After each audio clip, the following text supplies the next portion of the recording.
Purim is coming up, and in 2 days we're going to read twice the Scroll of Esther. Once again, the story. We're going to see a lot of reflections and reverberations between ancient history and contemporary history. But there's also the story itself.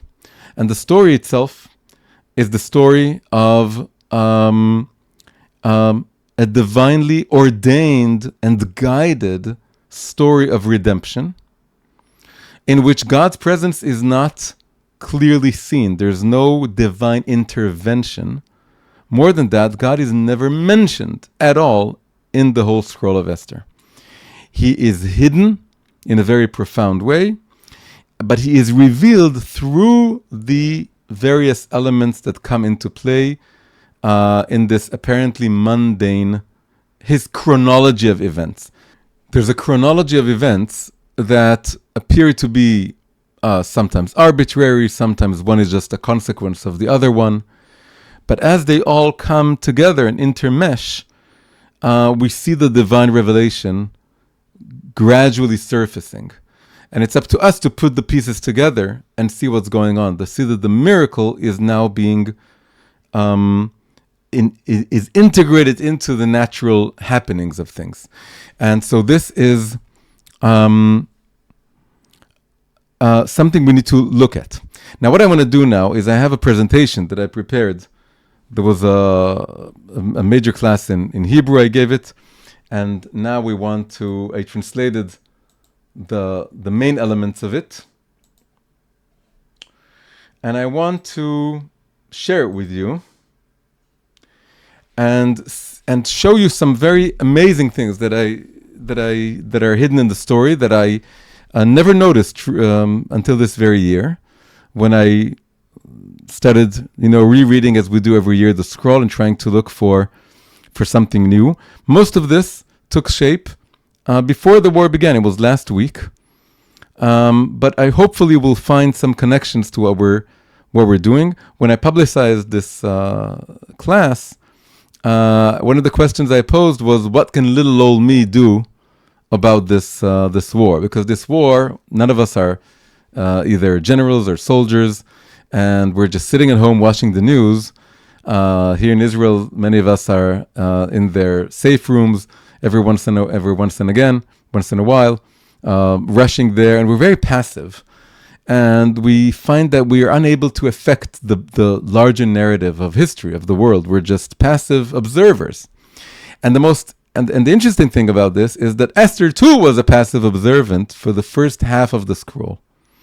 And her whole story is how she transitioned from a passive observer into an active agent that was actually going into the story, moving the story along, and in fact shifting everything in such a way that she ended up changing history.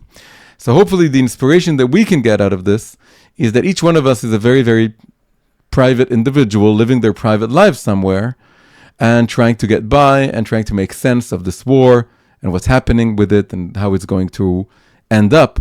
But really, each one of us, in our own little sphere of influence, we can be little Esthers. We can be people who transition, who evolve from passivity to activity, from perceiving ourselves to be just little pawns in this big palace, this big world, confused, lost, unsure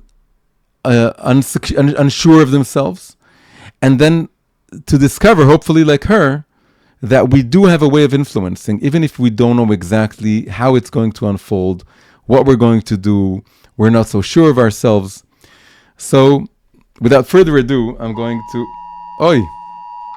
So that's what happened. So this is not an alarm. This is the way it works here, is that even though my phone is silent, the government is able to bypass everything. This was a be warned, a siren is coming in a few minutes, or may come in a few minutes. Meaning a rocket is being headed in our general direction. If it really comes our way, then in a few minutes I'm going to have an alarm, and then I'm going to have to rush to the safe room, and you're going to have to wait. But probably that's not going to happen, again, because of where specifically I'm situated. So most of these warnings didn't lead, again, where I live, they don't lead to an alarm, but sometimes they do. So we're going to have to wait and see. In a few minutes, we'll see. You got a little bit of a taste of life in Israel now. Okay. I want to start by reviewing the story. Although Jews read it every year, not everyone goes every year to rehear the story, read the story. And even people who do, even many, many years, they don't always remember the exact storyline and the beats of the story and everything, how everything happens one after the other. So I just want to sum this up. And as we'll do this, we're going to discover something really amazing and beautiful about the inner structure of the Scroll of Esther. So we'll just start very quickly reiterating the plot. So it starts with the banquet, the very, very big banquet that the Hashverosh is doing.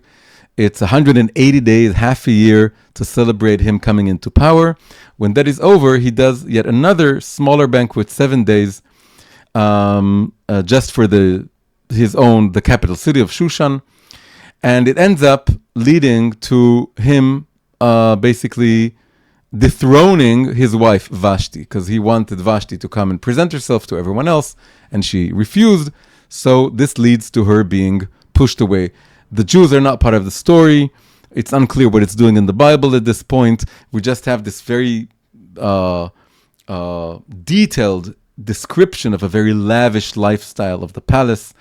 And it's all very external and very bombastic and full of desires and full of anger and full of whims, human whims. And it ends up leading to, again, Vashti being dethroned. She's not actually executed, but she's taken off. And then there's this whole law that's being passed that all women must obey their husbands, because this is something very political. The second thing that happens is that they go and find women, young virgins all over the land, and in order to see who would the king take a liking to the most, and she would become his wife. And one of these girls is a Jewish orphan by the name of Hadassah or Esther, and she's taken to the palace. She's been raised by her cousin Mordecai, and he's taking her in, and she's being taken forcefully into the palace. And of course, she is the most beloved, and the king loves her more than anyone else, and she becomes the new queen in the place of Vashti. The third story beat is that now Mordecai is sort of walking around the palace. He wants to be close to Esther, so every day he's trying to stay as close as he can to the palace. And then he overhears two people who want to assassinate the king. He makes it known to the king. He saves the king from this assassination, and his name is written down in the chronicle of the kingdom, which it will be important later. The fourth now element is that this up-and-coming minister called Haman, is on the rise, and because Mordecai is now sort of moving around outside the palace, he bumps into him several times, and every time he bumps into him, everyone bows down to Haman except Mordecai. Is a proud Jew. He doesn't agree. And Haman becomes very jealous and very spiteful and very angry, and he decides he wants to kill the entire Jewish people. He convinces the king, who is a buffoon, to go along with this, and then it's decreed that a year from now, from that point in the future, everyone in the kingdom will be able to freely kill all the Jews, and the Jews cannot protect themselves. So this is decreed. And of course, what happens is that there's this mourning and fear among the Jews all over the kingdom, but Esther is not aware of this. Then Esther sees Mordecai wearing this sack and ashes, and she's worried. She sends for him, and he sends her message that this has been happening, this has been going on, but maybe everything that's happened, that she is now in the palace, was in order that she would be placed in such a position that she may be able to affect things. She tells him, no, but I can't. There's nothing I can do about it. He tells her, you have to try. And she initiates a little banquet with just her, the king, her husband, and Haman. Of course, they don't understand what's going on. What does she do in this banquet? She doesn't know what to do. She just asks for yet another banquet for the next day. In those 24 hours between banquet number 1, banquet number 2, is the closest thing to a miracle in the scroll. 2 things happened that night. The first thing is that Haman decides he loses his patience. He wants to kill Mordecai that very night. He can wait a few more months and all the Jews will be killed, but he can't wait. He decides to kill him. And at this very same time, the king is not able to fall asleep. And then he asks the people to read the chronicles of the kingdom to him. And he's reminded that there was this Mordecai, that he never returned the favor. All of a sudden, he sees Haman setting up the gallows because he wants to get rid of Mordecai that very night. And he gets him to put Mordecai on a horse and parade him around the city. And everything is reversed, basically, spiritually reversed and also psychologically reversed. Mordecai is being raised up. Haman is being put down. And then from this whole story, the situation, the humiliated Haman comes into the second banquet.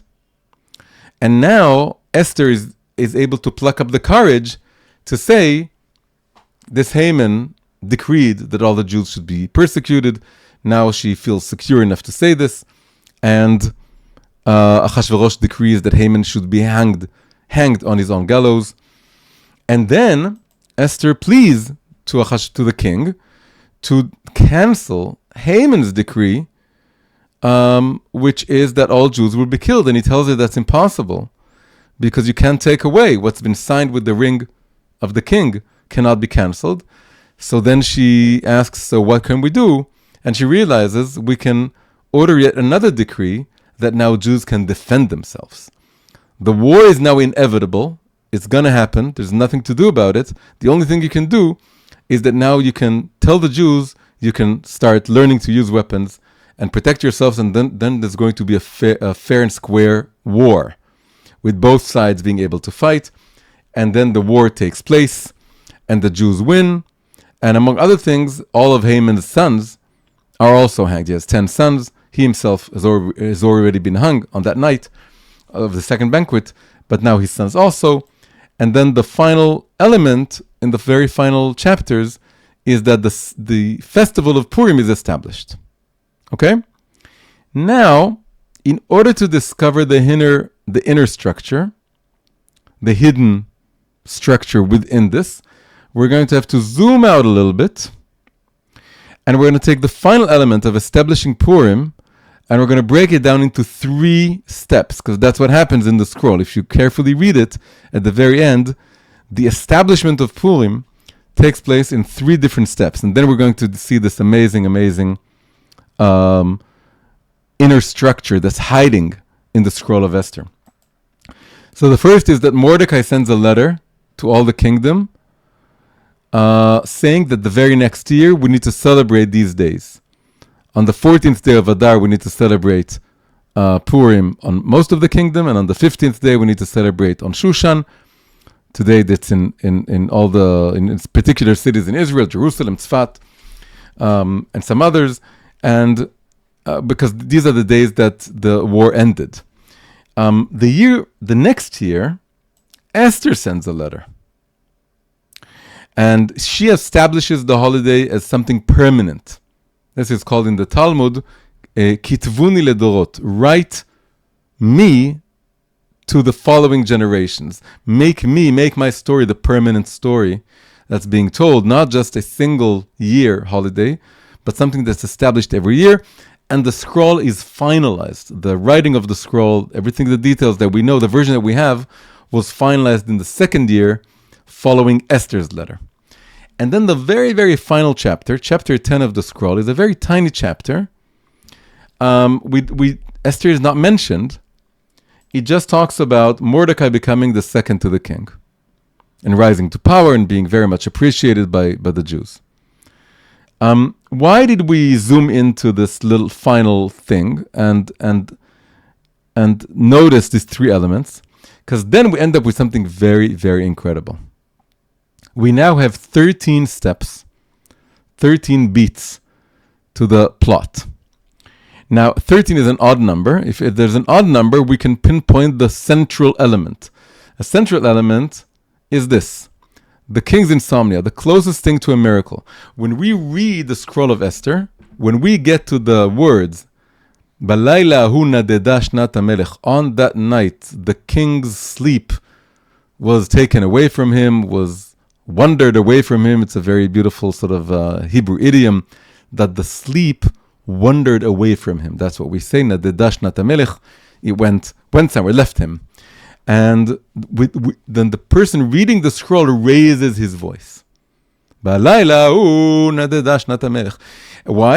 Because this, in a way, is the axis around which everything revolves.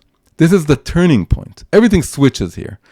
The main expression that became most famous out of the scroll is v'nahafochu, and the reverse came true. Haman planned to kill the Jews, and he himself was hanged. The Jews were supposed to be persecuted and killed, but it was all reversed. They ended up ruling over their enemies. Their big reversal takes place here. And in fact, if you look at the chapters, there's 10 chapters. The king's sleeplessness, the insomnia, is the very beginning of chapter 6. So in terms of the chapters, it's exactly the midpoint.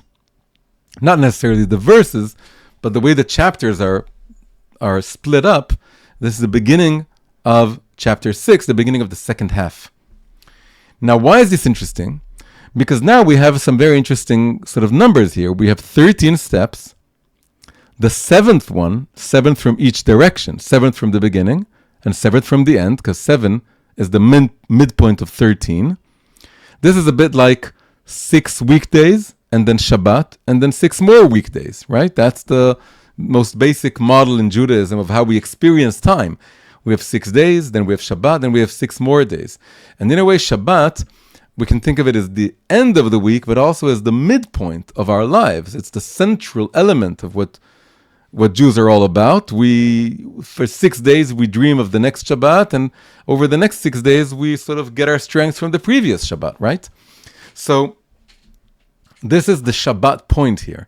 And this is the point of the reversal. This is the Nahafochu, in which everything changes. So now we get something amazing.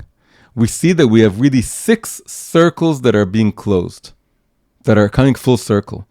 And each element in the second half comes full circle with one of the elements in the first half in a kind of reversal. So now let's look at this. So the first circle is that the very end, Mordecai becomes second to the king. Mordecai is being elevated and being made this important person, is a kind of reflection of the very, very beginning of the king Achashverosh making this very lavish banquet in order to make known to the world that he is now the king. But it's very much the opposite. This isn't this Gentile, very arrogant, very extravagant king. This is a very modest celebration. It's just 3 verses long. It's very tiny. And it's very sort of, modestly stated that Mordecai is becoming now this important person. It's in a way the very opposite, the rectification of the first sort of coronation. Esther's letter at the very end, finally and firmly establishing Purim, comes full circle with her coronation at the very beginning. She became queen, but she was a very passive queen. She had no power. Her power becomes very clear at the very end when she establishes, she writes this letter, it goes everywhere. It's very much stressed that she's the one writing the letter, so she is now the queen, and she has the authority and the power to actually affect the nation and the kingdom. It's well known that the whole story of Esther was written also in the Persian books. That's one of the reasons given to why the name of God is not mentioned. The name of God is not mentioned because they were afraid that once it's translated into Persian, they're going to replace the name of God with one of their idols.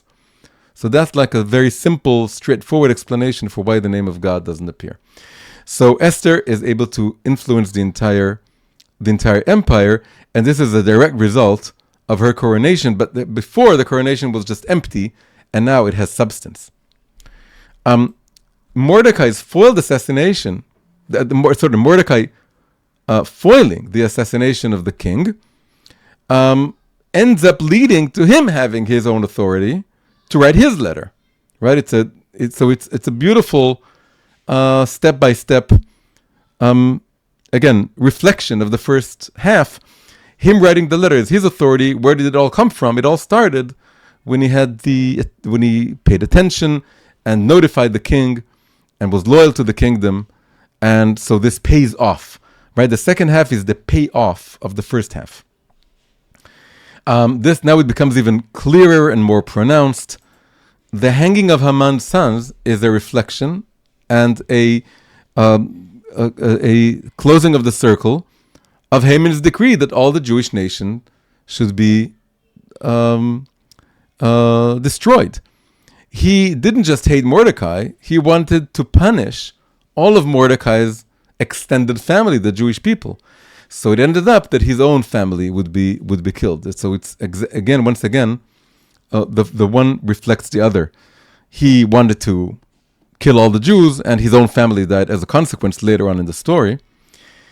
Mordecai begging Esther to take action becomes realized when she confronts the king and tells him, you need to stop this decree of persecution, of the annihilation of the Jewish people. So again, this is perfect. And the final one, the most obvious one, is the two banquets. The second banquet creates a circle with the first banquet, except in the first one, she doesn't know what's going to happen. She just initiates it, and then not knowing what to do, she initiates yet another banquet. She doesn't have a plan or a strategy. She tries things out, and then the two miracles of that night happen. Haman wanting to kill Mordecai that very night, the king not being able to sleep, the two elements coincide, and that leads to the fact that the second banquet is totally different than the first one, and she is able, all of a sudden, she can muster up her courage and say, this is me, I am Jewish, this is my people, this is Haman, he wants to kill all the Jews, and she has the confidence all of a sudden. So, this is like a record with this story as the axis at the very center. So that's pretty amazing. I never noticed this in my life until this year. And it's always fun when you read a story so many years to all of a sudden realize something as profound as this taking place in the story. Now, the second question we have now is, where is Esther in this story? It's a well-known question. Why is the Scroll of Esther called the Scroll of Esther and not the Scroll of Mordecai or Mordecai and Esther?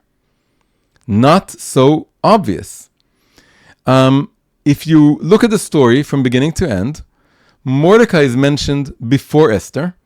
After the whole story of the banquet and Vashti, we are told there was a man in Shushan called Mordecai the Jew, and he was raising his cousin who was named, had assigned Esther.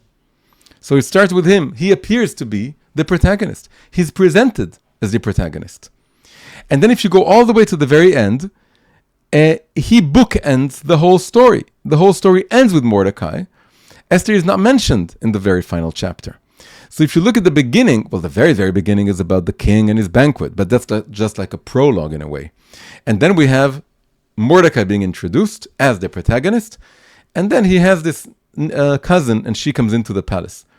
And of course, it's him that encourages her to step forward, and it's him that is being paraded on the horse, and it's him at the very end who becomes second to the king, and that's how the story ends.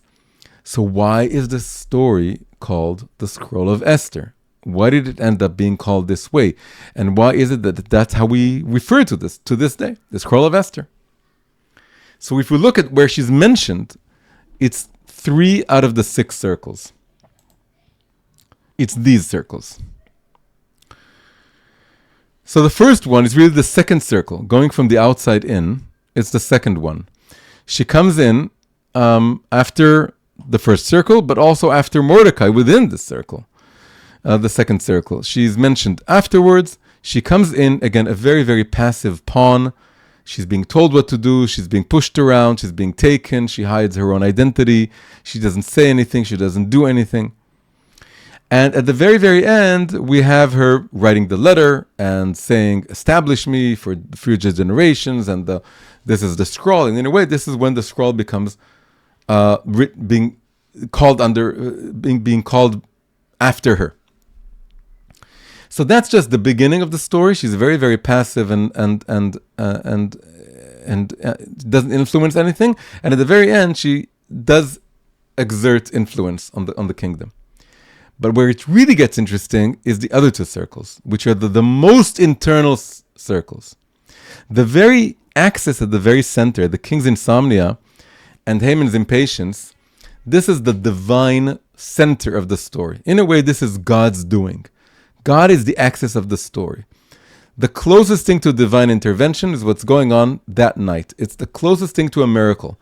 It's a night in which everything is reversed in just one night. Between banquet number 1, banquet number 2, it's 24 hours. It's one night. Everything changes. And it's divine. It's crazy. It doesn't make any sense. And this is God turning things around. But the very two circles that surround this divine axis is Esther. Esther changes the whole story from within. So if we read the story from beginning to end, it looks like Mordecai is the protagonist. But that's not the way to look at the Scroll of Esther. The way to look at the Scroll of Esther is from the inside out, not from the beginning to the end. We read it from the beginning to the end. We have to read it by order. It's a explicit law that we have to read the scroll from beginning to end and not in any other order. But that doesn't change how we look at the scroll, how we understand the scroll. Just look at the scroll. The scroll is sort of wrapped up into itself, and then you open it up. And when you open it up, you have the two sides, and then you have at the very center, everything is being revealed to you. You roll it in two directions, right? And then things sort of manifest to you. So this is a way, a little bit like a scroll, what we have here. So again, the whole image here is a bit like a scroll. It sort of opens up to reveal the center. At the very, very heart of the scroll, we have the divine miracle, or closest thing to a miracle, the axis. And then the very next two circles, the two inner circles, are all about Esther and her transition, what she's going through. So in a way, she is the true protagonist when you look at it from the inside out. And this sort of the riddle of why the scroll is named after her is sort of answered and revealed. So I think that's pretty amazing. And so to sum this up, I didn't change the English here. But what it says here above is Esther is the true protagonist. And Esther is the only character who undergoes any real change. That's the real message here. Mordecai doesn't really change. His position is changed.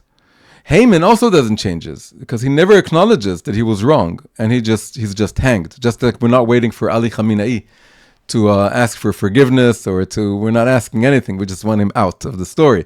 Same goes with Haman, but it doesn't change.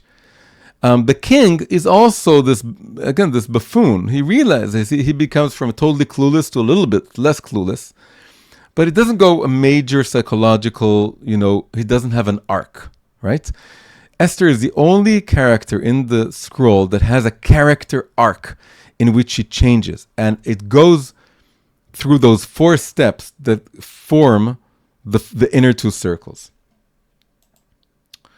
Now, we should really have had more time for this, but I'm going to go through this pretty quickly. We can point to 8 different stages that Esther goes through. And it goes like this. I'm going to put this very sort of quickly. This is her evolution. At the first 4 stages, she's very passive. She's surviving. Then she has a little bit of an awakening. She denies it. She tries to run away from it. And then she totally sobers up. All these are passive stages. They're really passive. She's just running away from her calling and her mission. We all experience this in our own lives. We begin our lives very much passive and helpless, and then we go through these stages. It's in a way, it's like a kind of hero's journey. But this is the heroine's journey of Esther, that the first 4 stages is just her trying to run away from her own calling. After she sobers up, she goes through 4 more stages that are now active. She starts preparing. Then she initiates something, gets things rolling. Then she marvels at the results. And once she has this sign from above that things are moving in a good way, I called it riding the wave. She starts riding the wave and pushing really things forward and sort of revealing herself to the world in a complete way. So these are the active stages, right? So we're going to go over them very quickly because it's becoming late. But we're going to do what we can to really explain this. So the first step is surviving. She's very much, like I said, a pawn in the palace. She's very small. She's very weak. She's very helpless. And everything in the first few verses that describe her describes this passivity. She doesn't speak. She's being raised by Mordecai. She's being taken to the palace. She's being taken to the king. She's waiting for her turn. She is a replacement for Vashti, meaning she's being categorized based on other people. All this is the state of surviving. And we can identify with this because we too, each and every one of us, starts life in this way. And then I asked obviously this is all AI generated images.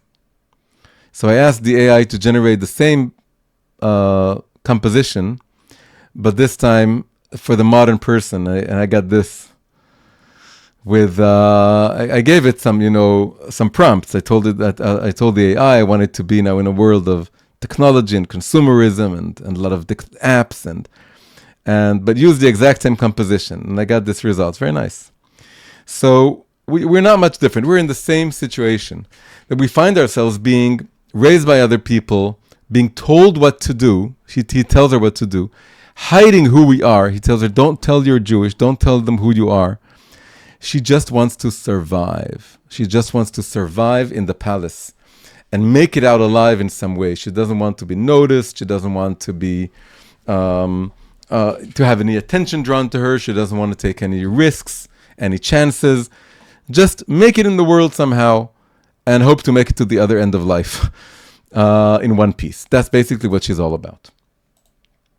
The next step is the awakening. Now, the awakening is because she doesn't do what she needs to do, in a way she's neglecting her role in life. So things start moving in a bad way. Haman gives his decree, and then the whole kingdom is now in mourning, and Mordecai is putting the sack and the ashes because she's in the palace, but she's doing nothing. She's not trying to influence anything. So this Haman grows and grows like a monster. That if you neglect something, it grows and grows. And if you're not doing your own mission in life, if you're not affecting your surrounding and your own little palace, your own sphere of influence, then whatever it is, the monster of the world is going to become bigger and bigger because you're neglecting it. You're not taking care of it. So if it starts a baby dragon, but then if you don't get rid of it, you don't do what you need to do, it becomes a bigger and bigger dragon. This is Haman. She's not doing anything, so Haman is growing. She's unaware of this.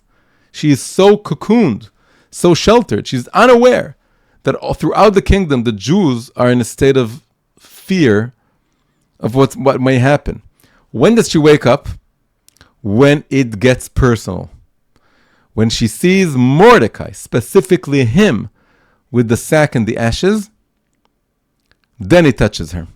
The awakening is always, that's how it is. In the way that the scroll tells us that we shouldn't be angry at ourselves, that we are awakened only when it gets personal. All the Jews grieve, but only when it gets personal does Esther awaken. It's natural, it's normal. And that's the story of our lives. We see things are wrong in the world, but when it hits home, that's when we wake up. And that's okay. That's how it was meant to be. And she sees all the Jews grieve, but when she sees him, it says that she was in a state of tremor. Chalchala is like quivering. That's the expression used in the scroll. All of a sudden, she was shook up. Everything about her was shaken up because she saw her beloved Mordecai all of a sudden, broken. And that's when it hit her that there's a problem and maybe I need to wake up. The very next thing she does, it's all about denying. It's two forms of denying. The first thing is to try to put a little band-aid on the, how do you call it in English? When you have a broken bone and you try to put a band-aid, it's ridiculous, right? You need to do something far more serious. So she tries to put the band-aid. What is the band-aid? She sends Mordecai some nice clothes. She tells him, oh, come on, don't wear sack and ashes. It's humiliating. Here some nice clothes. This is the exact equivalent of putting a band-aid on a broken bone. It's just trying to push it away, wipe it onto the carpet. Maybe if you put these nice clothes on, it'll go back to the way it was yesterday. It was all nice yesterday. I was here, you were outside looking after me, we were surviving, it was okay. Why are you now putting attention to yourself? Why are you broken? Why are you wearing the sack and ashes? Let's put a band-aid on it. And then he refuses, obviously. He says it's not going to solve the problem. And then he tells her what happened, what's really going on. And then her first reaction is, there's nothing I can do about it. That's what she says. It's impossible to approach the king without being summoned. It's well known. That's what she says. It's well known. Everyone knows. If you come to the king unsummoned, you're killed. And I have not been summoned. That's the first time she uses the word I. Ani. The first time she uses the word I is in a state of I was not summoned. It's not my turn. It's not my time.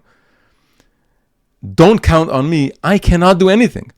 That's her state of mind. That's the first time she's speaking now. And all she's saying is, please put this on.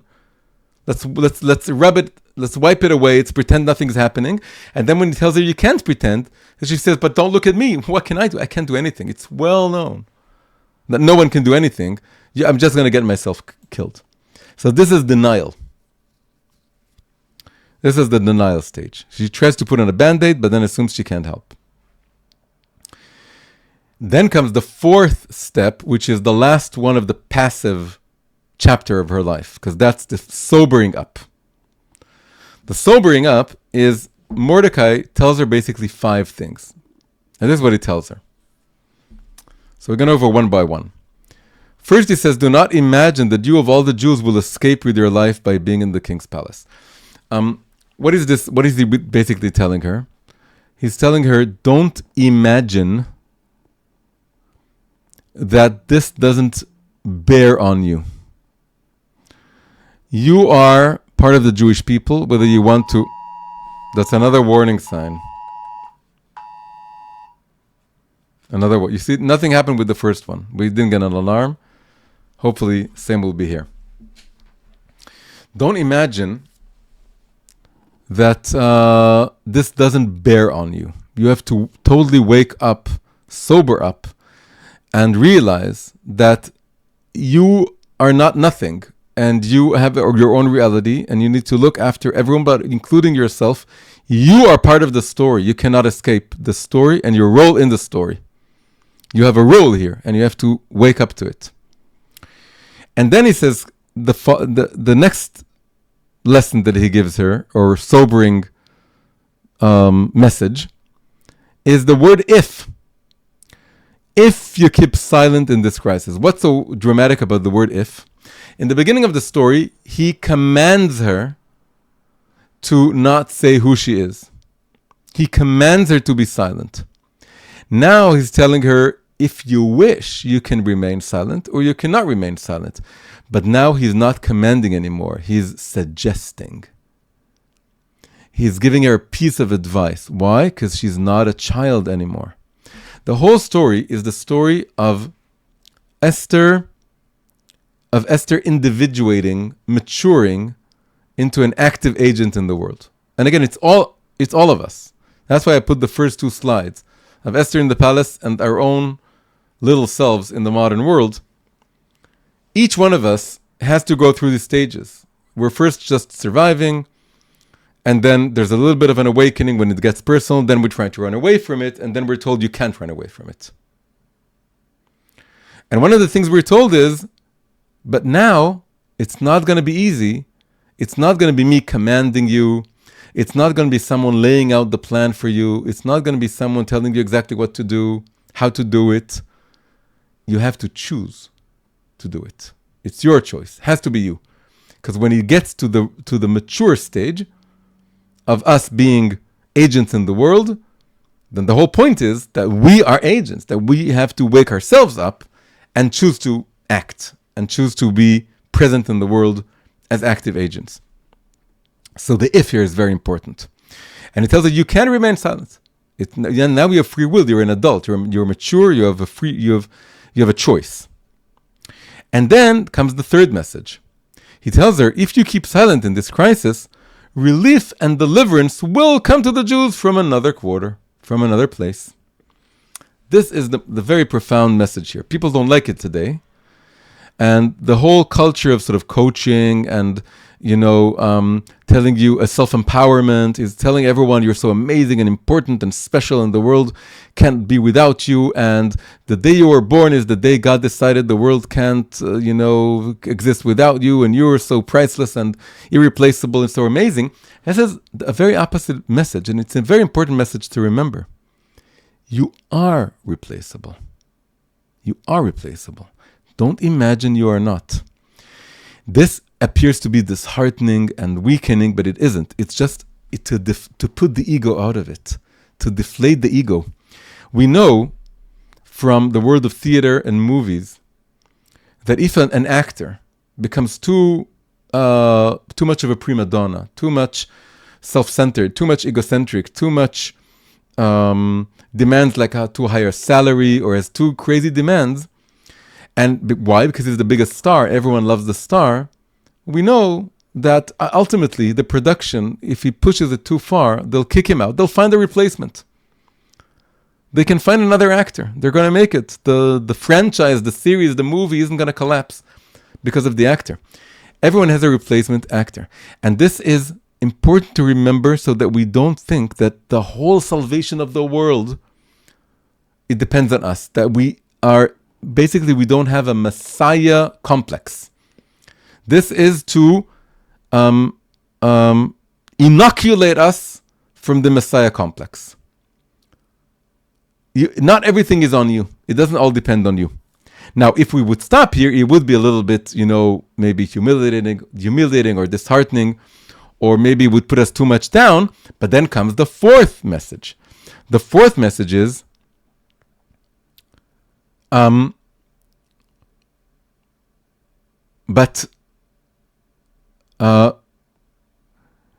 while you and your father's house will perish, and who knows, perhaps you have attained to the royal position for just such a crisis. Meaning, the fourth message is, you will lose the opportunity to be the vessel for this redemption.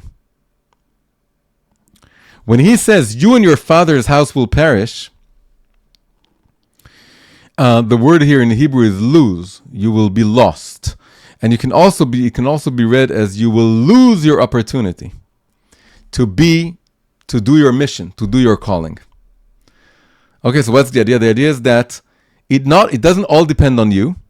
It's not all up to you. You can be replaced, and God is bigger than you, and God will find another messenger. But you will lose the opportunity to be the messenger. You will lose the opportunity to fulfill the mission for which you were born. And that is a shame. That is very much a shame. So there are crossroads in life in which we can act and we can do something very meaningful and important and save a portion of the world. And if we don't do it, someone else will. Maybe in another way, in a different way.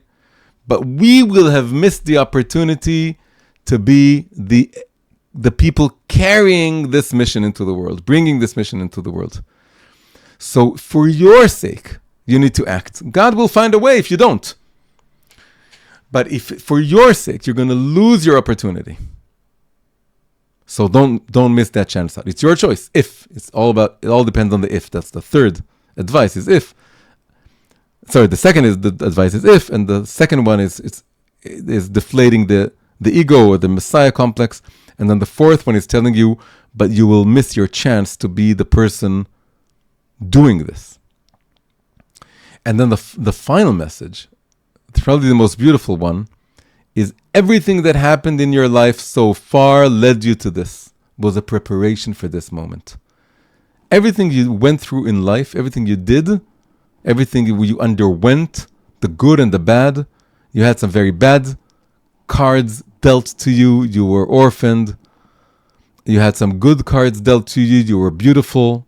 Even that was also became a little bit bad because you were taken to the palace. You were pushed around, you were moved around. But everything, the good and the bad, all led to this moment that you can now fulfill your mission. And this is an amazing message that we can all take. That it doesn't all depend on us, but this is our chance to do what we were called for, what we came into the world to do. And we are prepared for this. Everything we went through, everything we did, everything we didn't do, it all prepared us for this moment. So this is the sobering moment in her life. Now we move to the 4 active stages. So the first one is just preparation. What does she do? This is very beautiful. Again, something you wouldn't find in the regular sort of coaching literature and workshops. The first thing she does is she asks the whole Jews of the city to fast for 3 days for her. Once she does that, she's really doing 2 things. She includes herself, integrates herself into a larger whole. In fact, 2 larger wholes. The first is her nation. She isn't just operating, again, imagining that she's the only person who can carry this forward.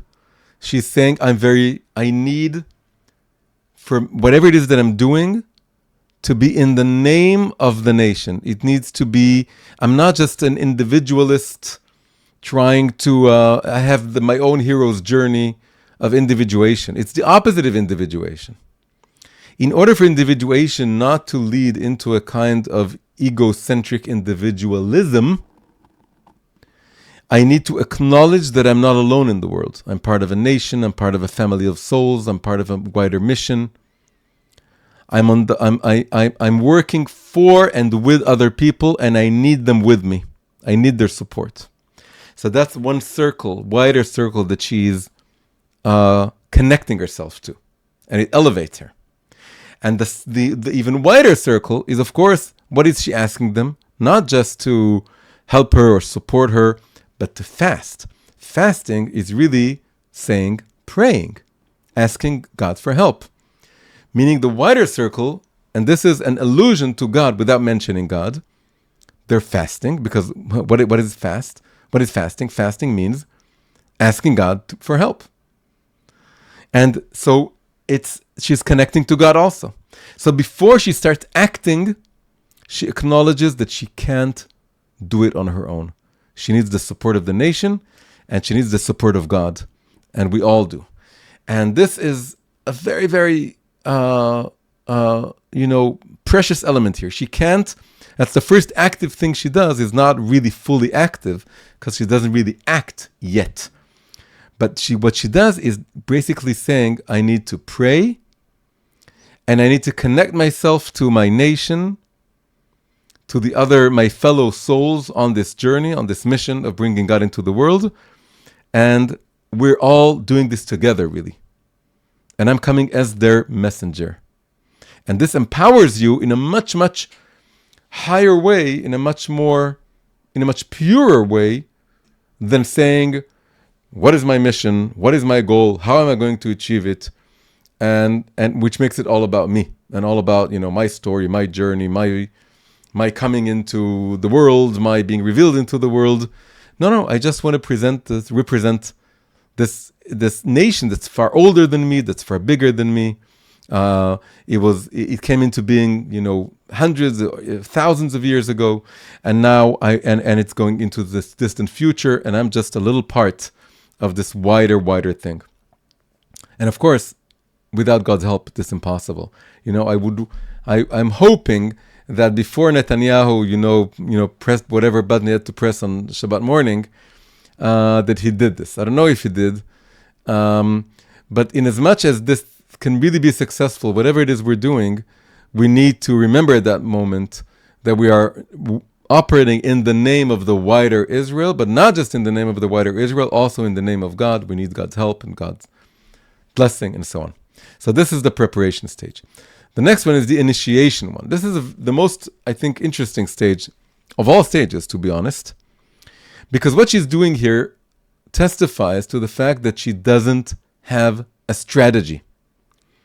And this is important because often in life, we come at a crossroads that we are called upon to act, but we don't know what's going to happen, how it's going to happen. It's the most frightening thing. And here she puts on the garment of kingdom, Vatilbash Esther Malchut. She dons the garments of royalty, and she goes into the chamber of the king uncalled for, unsummoned. So she's taking a risk. She may be killed. She's moving forward. This is the first real act. And the fifth stage was the first active stage in the sense that she was preparing to act. But this is the active stage, not just the passive active. This is the truly active stage. She's moving forward and she's taking a chance, and she has a very vague plan. The vague plan is, I'm going to set up a banquet and then we'll see what happens. She starts rolling something, doing something. Whenever we want to come out into the world, the first step is just to do something, even if it's small, even if it appears to be insignificant.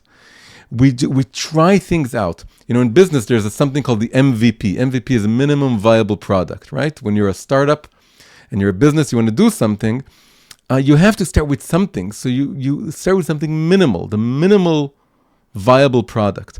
So this is a business lingo. But here, in the sense of doing your mission, it's just doing something, whatever. And we need a sign. And the sign is that he hands over the scepter. And she just touches the scepter. And then he asks her, what do you want? I will give you half of the kingdom if you want. What is this saying? He's basically saying she made half a step towards the king, or we do half a step towards the world, towards God, towards our mission. And then incredibly, the world makes half a step in our direction. This is what happens. She made a step, she took a chance, it was frightening, she didn't know what's going to happen, she was maybe is going to get herself killed. She says, if I'm lost, I'm lost. That's what she says.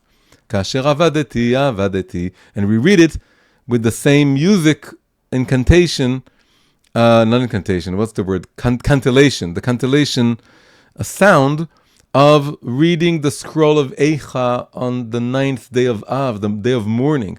Because she is prepared to the scenario in which she's going to die. So we read it in a mourning kind of cantillation, a mourning style. Kasher avadeti, avadeti. I may be lost. If I'm lost, if I perish, I perish. If I'm lost, I'm lost. So be it. I may perish. I'm going forward. So she's taking this half a step into the, into the abyss, into the unknown, into the fog. And all of a sudden, the world is making a half a step in her direction. And the scepter comes in her way and she touches it. And then she asks for a banquet. She initiates a banquet, unsure where to proceed from there. And what happens in the banquet, and this is yet again an illustration that she's playing it by ear, then the king tells her, what else do you want? And she says, another banquet tomorrow. She's just playing to see what happens. Just like the first step was to initiate and see if the world sort of answers, if there's an echo. Now she's looking for a bigger echo, an echo from God. And this is what happens on stage 7. On stage 7, this is the marveling stage. She is now once again passive, but in a different kind of passivity. Now she's stepping back to look at what happens with her MVP, with her minimum viable product. She made a banquet. She asked for another one. She felt insecure to confront Haman, to reveal who she is. She needs a sign that something is catching in the world. that she's sort of throwing the ball, and she needs to see if God catches the ball. And that's what happens. The two miracles happen, which is that Haman loses his patience and decides he wants to kill Mordecai that very night. If he would only wait a few more months, the decree has gone out, all the Jews are going to be killed, and Mordecai among them. But no. He can't take it anymore, and his ego is going to explode, and he has to kill him that night, and that brings about his downfall. And also the king can't fall asleep. The king can't fall asleep, and he's plagued, haunted by this thought, maybe I didn't return someone's favor. And then he ends up wanting to honor Mordecai, and everything follows from that night. And this is very clearly, both of these events are the result of the first banquet. She didn't have a strategy. She didn't know how it was going to play out. She didn't know what exactly will happen, but she felt, I have to do something, whatever it is, just do something, and then let's see what happens. Let's see what rolls. And so, why is this a result? She inflated Haman's ego so much, so that he was so flattered that he was invited to the banquet. Only him, no other minister, no other person in the palace. It was the king and the queen and him, the biggest honor he could imagine. And then he comes out and he bumps into Mordecai, who doesn't bow down to him, and then he loses it completely because he was so inflated that he's going to explode. So she didn't know. I don't think she planned this, but she felt, there's this principle in life that before someone crashes down, he goes even further up. So she tried to push him up and flatter him and bring his ego about, even higher, get his ego even higher, with this intuition that it's gonna help her put him down the next day. But it happened this amazing way. And they didn't, plan this, she and Mordecai, but Mordecai was outside as he always is. And then he saw him, and then he just couldn't take it anymore. It also shows us that when we initiate something, it could appear to make things worse in the first few stages. Because it appears to make it even worse. It's going to kill Mordecai that night. But it was worth it. Because she took a chance, and she did something. And I think the king not sleeping is also a result of the banquet. So one famous explanation is that he began to be jealous of Haman. Says, why did she invite Haman? Maybe she likes Haman, and that's why you can't fall asleep. And whether we take this, whether we adopt this interpretation or we don't, it shows you that the interpreters looked for a connection between the sleeplessness and the banquet. I think another way to explain it is that he saw Esther's generosity. I think he noticed her for the first time because she's just one of many wives. Maybe she's the main wife. She's been the one coronized, but he never really met her until that evening because all of a sudden she presented herself and she asked for something, and they had this sort of intimate conversation. And I think he was touched by this generosity, and then that caused him not to sleep and to wonder maybe he was being ungenerous towards someone. And then he asked for the chronicles to be read to him, and he said, yeah, there was this guy Mordecai. I never repaid him. He saved me from the assassination a long time ago. I never paid him back. It's time to pay him back. And then he saw Haman, and maybe both interpretations are true. He was jealous of Haman. He wanted to honor Mordecai, and then he found a golden opportunity.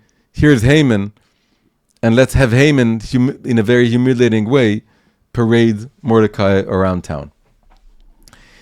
So this is, now she sees that the sign came. The sign from God that when she started finally coming out, doing something, initiating something, and God showed her, listen, unbelievable, you won't believe what happened in 24 hours. Just from the one little banquet you did. Mordecai was saved and paraded, and Haman was totally humiliated. And now he's coming into the second banquet, weak and unsecure and unself-sure. And she's all of a sudden can muster up her courage. And then comes her final stage, which is the riding the wave stage, in which she's able to go all the way with her mission. And then she's able to say, to open up completely, reveal her identity. I am a Jew. I belong to the Jewish people. She never ever revealed this. And there was a certain minister who decided that we're all going to get killed, and it's going to happen in a few months' time. And the king says, who is this? And she points to him and says, it's him, this evil Haman. He's the one who did it. And she's able to confront reality and confront herself and be unashamed and stop hiding from the world and stop running away from her mission and go all the way. And we see that she's doing it in a very mature way. So Haman is now out of the way. The king tells him immediately you have to go. And at first he doesn't know what to do. Then there's Charvona guy comes along. That's another sort of messenger. And says, he just built a gallows, a 50 cubit high gallows just outside. So there's a perfect thing you can do with him. Just hang him on his own gallows. And the king says, great, let's do it. But then we see that she's very mature, because then she asks the king, can you cancel the decree that all the Jews will be killed? And he tells her, I can't. It's just, I'm not above the law. Or maybe I am above the law, but whatever has been signed in my ring, even I cannot reverse. And then she negotiates. She says, okay, imagine the moment. Like the moment is, this whole thing was leading up. Her mission was to try and cancel the decree. And it turns out even if you get rid of Haman, just like, by the way, now in time, getting rid of Ali Khamenei doesn't get rid of what he set in motion. He is dead, but the bombs are still coming. And the war is not over. His regime has not been toppled yet. So this is exactly the same moment. Haman has been taken down that night. And then she comes to the king, but listen, Haman is out. But his decree is out there in the world. All the horses have been spreading the news all over the land, and everyone is sharpening their swords, and the war is coming. And he tells her, nothing I can do about it. Imagine the horror. But then she doesn't give up, and she doesn't lose it. She says, okay, I have it. Let's do another decree.